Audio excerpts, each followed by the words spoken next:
G'day folks, Rod here from Learn to Paint TV and Learn to Paint Academy. Welcome to this week's episode of Learn to Paint TV. Got a really fun little project for you this week, which I think you're going to enjoy. So recently I took a trip about an hour and a half northwest of Maryborough in Queensland, and I came across this mountain region near the town of Biggenden. And the mountain region was a mountain called Mount Walsh, had these beautiful rocky escarpments and so on, and tons of subject material out there. I'm always on a quest to find new material, and I certainly hit the mother lode out of Biggenden there. Fantastic spot, and I'll be returning there. But today's project, what I did about 3 or 4 little watercolor, on watercolor paper, little sketches using acrylic. This is just watercolor paper, and one of them is this one here. And what I did is I actually climbed up Mount Walsh to get a view across the valley, and turned out, did that one on location, in the blazing heat. So I was quite happy with that as a little, sketch or a study. Took a couple of photos, and I thought it'll make an ideal subject for us to paint here today. So as always, we're going to use the Moore method of painting. So let's get underway with step 1. So let me just run you through the photo. This is the photo that I took, same spot that I did that little sketch from. And I'm all about identifying big shapes. So drawing doesn't need to be difficult if we can identify a few big shapes. So the first shape is this foreground hill where I was sitting, is this area right here. Okay, and there's a rock there. So we'll just treat all that as one big shape, right? That's our foreground right there. Our second area is this sort of middle distance row of trees just down the hill a little bit, but that's another big shape right through there, okay? Our third area is all this distant valley, okay? It's bluey grays and so on. And let's get busy painting with step 1. Bit of red and a bit of blue. And I want this paint initially for our drawing to have a bit of an ink-like consistency. It's quite thick there, so I'll get a little bit of water into that. There we go, it's a bit better, makes it a bit runny. It'll probably run off the page, but I'm okay with that. Now, our foreground hill is going to come from about halfway on this side, and it's going to run down to around about there on that side. So it's got a bit of a slope to it. Okay, so there it is there. Boom. Okay, no point mucking around, let's just pop in. Now, don't make it a neat line. You don't need a neat line, right? If you get too sort of fussy with it, then it won't quite look right. Now there is that rock. That rock is going to sit over the horizon line there, or that line, and it's going to sit into the grasses there. The grass is growing up like so. So there's a bit of a rock there. That's probably a little bit too big. Make yours maybe a touch smaller because it'll tend to grow anyway.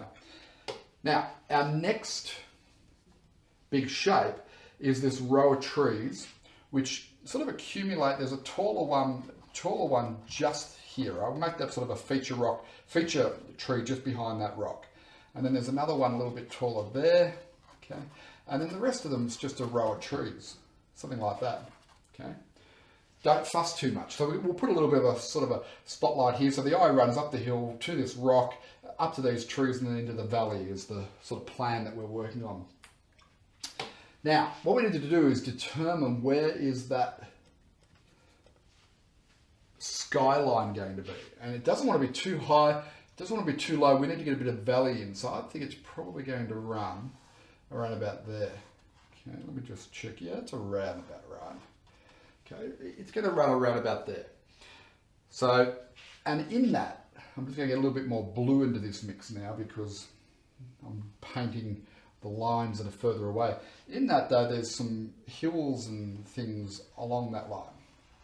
They're not very big, so I'll just put, I just don't want a flat line. I want to get a feel of those hills in there like so. And those hills sort of extend down to around about here. And there's sort of greeny trees and everything in there, okay? It's going to run in sort of through there. And then that'll give us then these pasture fields in here. And we will put some little trees and things like that. So that's the end of step 1, right? This is why I think the Moore method of painting's been so popular and so many people had success with it. I've simplified the drawing right down into just a couple of shapes, or a couple of lines really. This foreground hill, let me come over this side and show you. This foreground hill is shape 1, right? This is going to be our warmest, strongest values in here.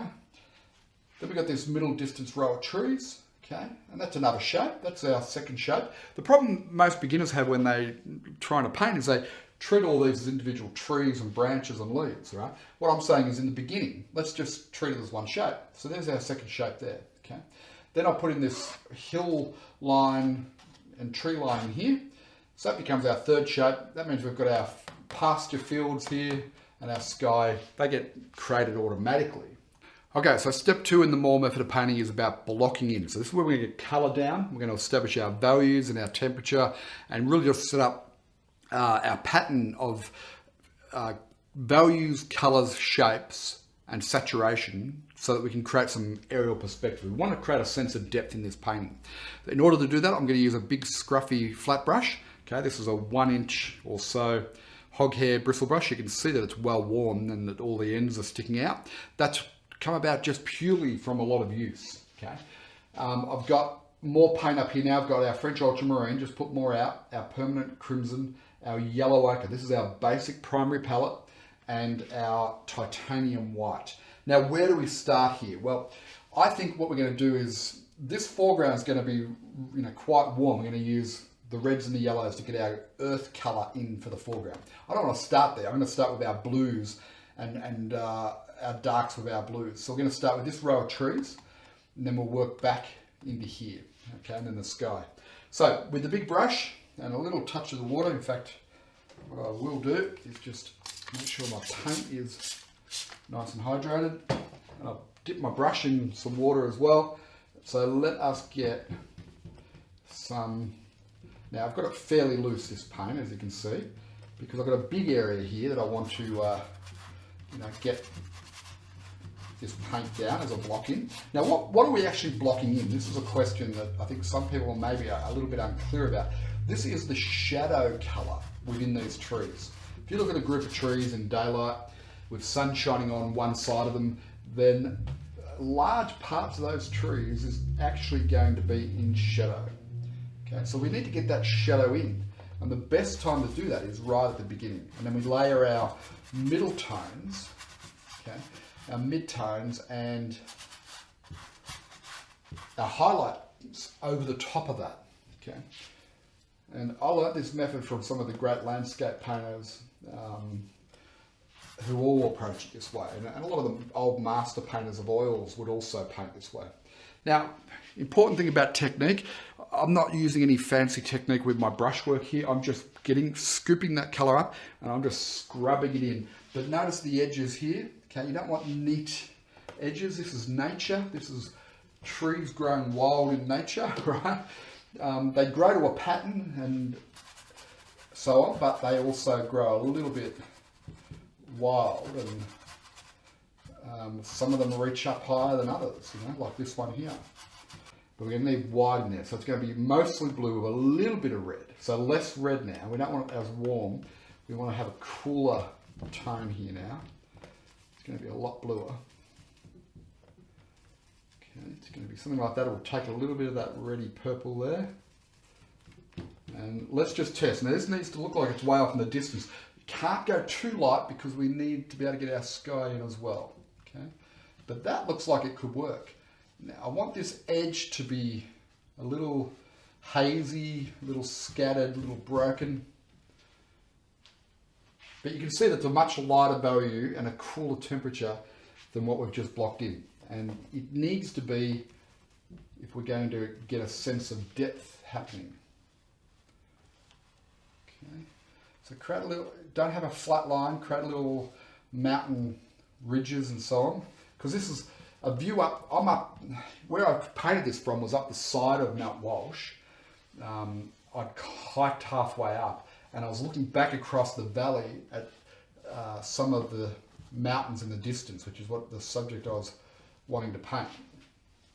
And look, I might add blue into this sky, we'll see. For now I want to just go for a bit of a warmer tone here. Okay. And it's got to be light in value. It's got to be much lighter than those distant mountains we just put in. Okay, and this might not even register on the camera under the studio lights here. Okay, but it's definitely, it's such a warm tone, but it's a very light value. Now, really important is as you come along this edge, obviously that paint's still wet. I've got to be careful I don't clip into it and drag it into my sky.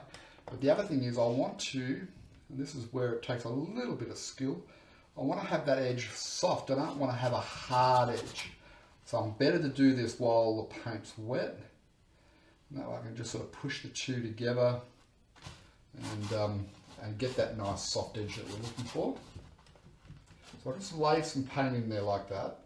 And then what I'll do is I'll pull whatever's in the brush out. It's like won't be a perfectly clean brush, but it'll just pull any excess pigment out of that brush. Okay, like so. And then what I can do is now just feather very lightly. My paint's still fairly moist, so I don't need to spray it. I'm filming a bit earlier today, so it's getting dry. I can feel it now. Let's give it a good scrub. Okay, so there's a little bit of atmosphere in the sky there now. We've got that warmth along the horizon, which I think is good. So you think about this is a field where cows and sheep and so on go. And it's quite dry out there. It's almost drought conditions, almost. So the green grasses of where I live on the Sunshine Coast, you know, this is a fair way from there. And they've all burnt off.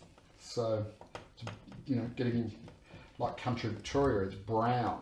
Okay, so it's going to be a tone like that. Only that I think is going to be too dark, too strong a burn. We'll just lighten that back. Okay. It's probably something more like that. So let's just test. Yeah, I think that's about right. Because remember, this is way, way off in the distance. It's kilometres away.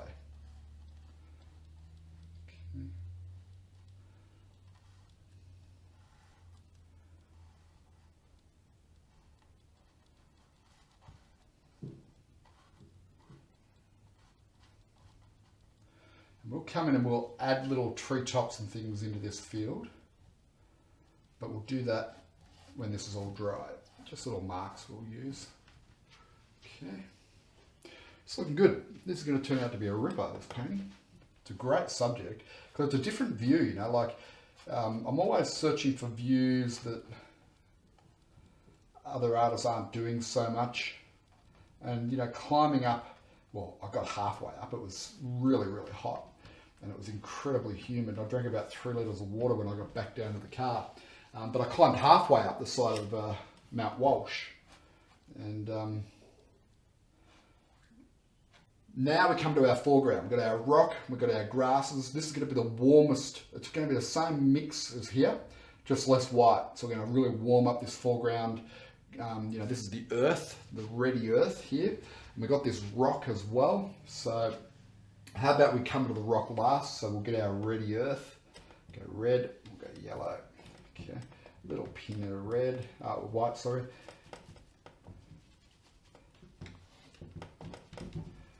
And everything I've done, you can do just as easily at home. You just watch this video again if you need to, and follow each of the steps, make notes, you know.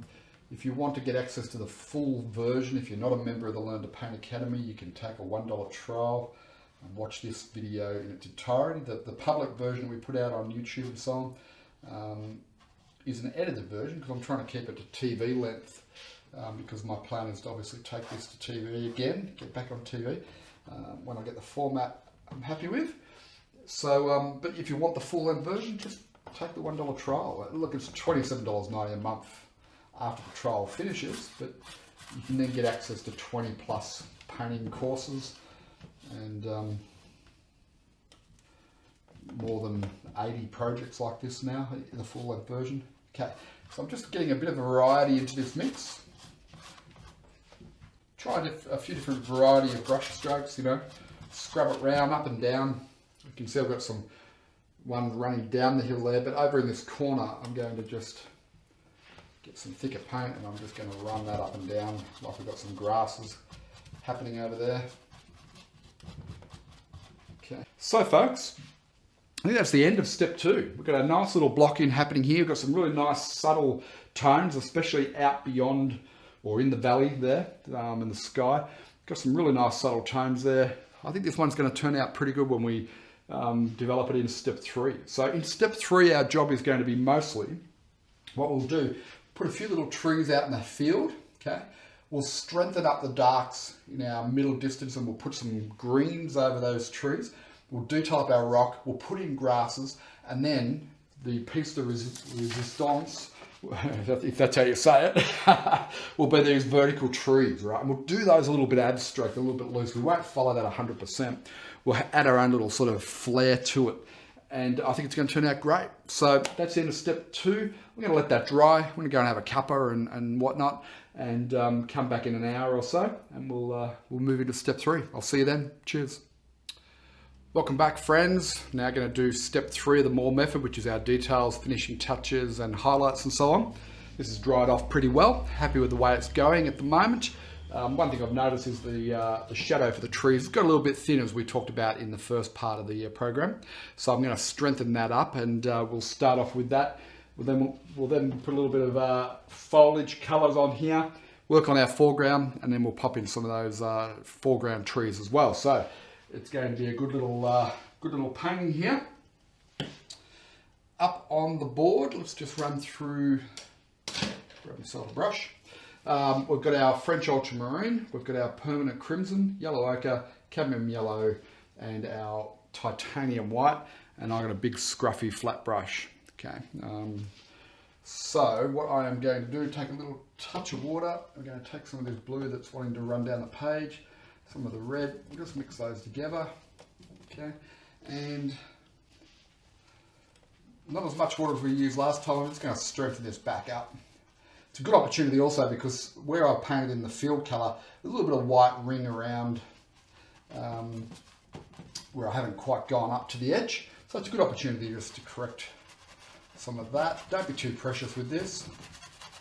Remember, this is just our shadow for our trees. You know, it's the dark shadow that is going to be seen when you look into a group of trees in sunlight. Okay, you've got to keep that in mind. Vary the temperature. I've just got a little bit bluer there. Okay. A little bit thin the paint there, so I'll just come back in. Now the advantage doing it, you know, coming in and doing a second layer here is we're going to have wet paint down, and I can then get softer edges when I put in a mid-tone green over the top of that. Can take advantage of that, which is what we'll do now, right? So I've still got that colour on the brush. What I'm going to do is I'm going to get a mid-tone green now. I'll take that blue. Okay, we'll take our yellow ochre. Okay. We'll take some of this cadmium yellow before it disappears. Now that's too much of the cadmium yellow. That's a bit too bright. So I'll get a bit more blue back into that. Okay. I just want to get a mid-tone green at this stage. We'll come back in and put some highlights on it a bit later. And I'm just going to use the tip of the brush here.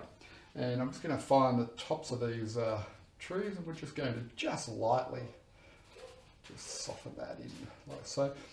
Now, as I always say to my students, careful you don't lose all those darks.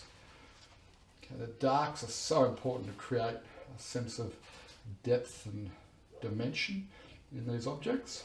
So we don't want to paint them out at this stage. It's very easy to do. It's so tempting when you start putting this green down. And you know, this is only our middle value green. So tempting then to just keep going over and over it. And I've done it myself, you know, we all do it. The more aware of it you are though, the less likely you are. Now keep in mind, this row of trees is not our main event. It's not the thing we really want people to look at. We want the eye to sort of run up the hill to this rock, back around and into the valley and the views below in the valley. And it's going to be an intimate little look through some of the vertical trees that we'll put in here. So this is just kind of background decoration, which is why I'm being a little bit carefree with it, right? It gives it that sort of randomness that you might find in a bush setting. Okay, we'll flick some grasses and things up over that as well. Especially when I detail everything else up. At the moment it's standing alone. But how easy is that? All I've done is I put our dark in, I put our middle green, and I'll just put a few little touches of a slightly brighter green. I could probably put more of a highlight green over the top a bit later on, but I won't do it now because I want to see how everything balances out and how it all starts to work together. But that is a really easy approach that anyone can do. Okay. Notice a couple of key things though. I've got this tree and this tree overlapping this background row of mountains. That's important. Okay. That helps to add a sense of depth into the painting. And I've also taken some of these highlights just over the top of that dark, and so the field color is coming through, because that's what you would see. You'd see leaves and you'd be able to see through the clump of leaves through to the distant field. So I'll take a fresh brush, okay, another big one, and if you have a look at the grasses here, they're sort of a yellowy color. I'm going to warm them up, make them yellows and oranges, a few greens. I don't want to put green in here because I've got green across my treetops here. And that might clash. So there's going to be more yellowy, earthy colours because there's a bit of a drought happening there. And it's all, all the grass is burning off. I will use some of that green though as a bit of a basis. We'll get a little bit of yellow. Don't go too bright too soon. Okay, and let's just start to work some of that up. Now that's quite a transparent mix there, as you can see. What I'll do is I'll add a bit of the blue into there. So you can see that underpaint is shining through. So I've just gone a little bit greener, a little bit more blue in there, which is more semi-transparent. Okay, work around the base of that rock. We want to have some of that underpaint come through. There's no doubt about that. But we don't want it to be coming through too strongly. Okay.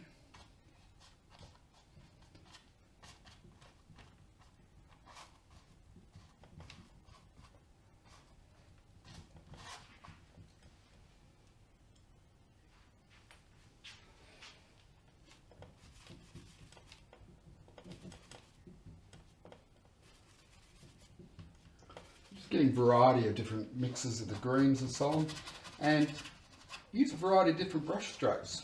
Run some of them down the hill. I think it's important to have some that run up and down the hill there, but then run some of them vertically as well, and a little bit randomly, especially around the base of this rock. Just be careful. I've only just painted in the dark there, so it is going to get a little bit, will smudge a little bit. Run out of yellow ochre. Okay. So I'm just kind of feeling my way here. I need to create, make it a little bit interesting, but not too interesting, if that makes sense.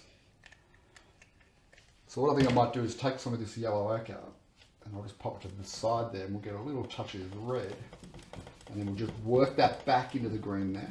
Okay, so we can get a slightly warmer version of that. Okay, just run some of that in as well.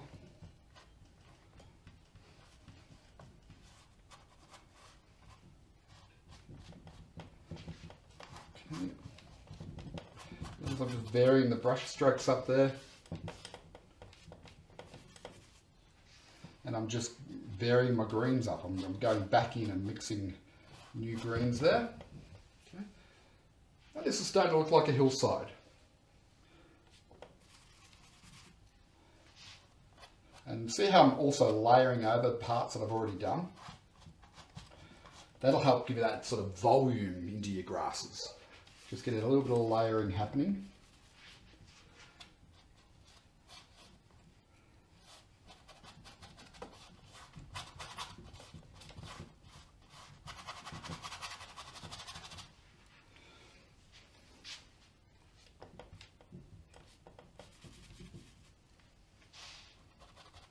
Getting a little bit greener here now.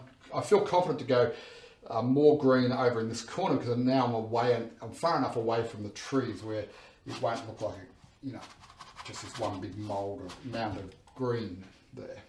That's kind of nice, a little bit abstract. And as we get closer into that corner, I'll just go a little bit darker.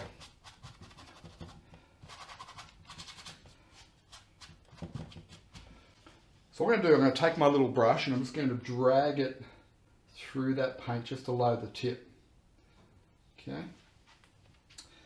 And then this one is going to run it right through there. So I'll just drag the brush down. Now I'm going to have a couple of passes of this because I didn't load enough paint on my brush.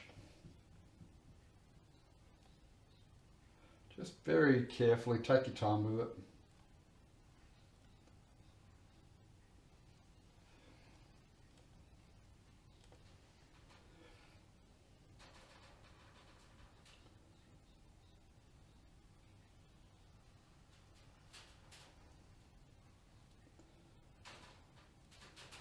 Always start a little bit smaller than what you think you need with tree trunks like this, and then you can work up to making them a bit bigger if you feel that they're not quite wide enough. Okay.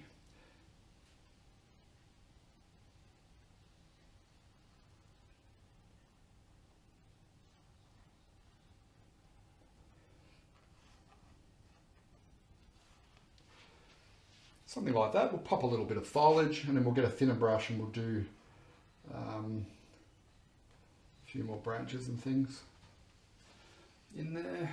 So that's one tree. The next tree's got an interesting little kink to it. So it starts around about here and it goes that way. And then we're going to run that down. Notice I've run that down through that little gap there. I'm not sure if that was the right thing to do. But that's where it is now. So it's definitely the right thing to do. Run a branch through there. Perhaps there's a squiggly branch there.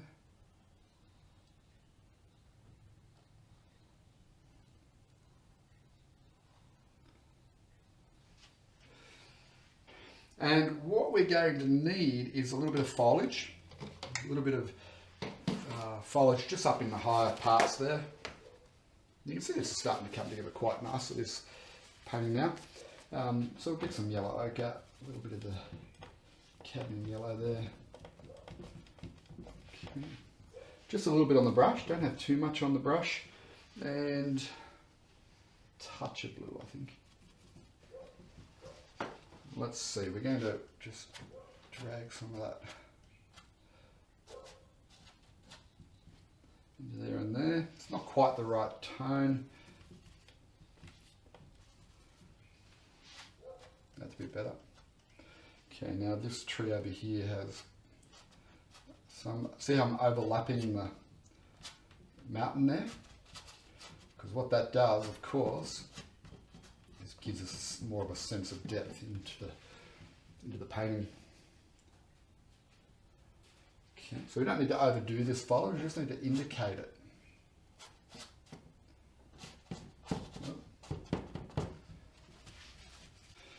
And I'm going to leave it there. I think that was my sketch that I did when I was there, and that's our photo reference. And let me hold that up a bit better for you. That's our photo reference, and I think we've done a pretty good little demonstration version of this painting. It's come up well. Well folks, I think we'll leave it there. This painting's come up pretty good as I thought it would. This is a view from the side of Mount Walsh. Lovely little painting, got a great feel to it. Got that nice little intimate view across into the valley there. Pretty easy painting for you to have a go at, and of course we've used the 3 steps of the Moore method of painting. Anyone can do this, so have a go at this one at home and have fun with it. It's a great fun little painting to try. Now make sure you drop by our website at www.learntopaint.academy and register for the free course that we have for you. We've got 2 other demonstration paintings, the full length version, and some more information about the Moore method. We'll go into more detail for you. So drop by and check that out. And that's www.learntopaint.academy, website underneath me. For all the episodes of Learn to Paint TV, go to www.learntopaint.tv and you can check out all the back issues there. And thanks very much for watching. Please like, comment, subscribe, and do all those good things. See you next week on Learn to Paint TV. Cheers.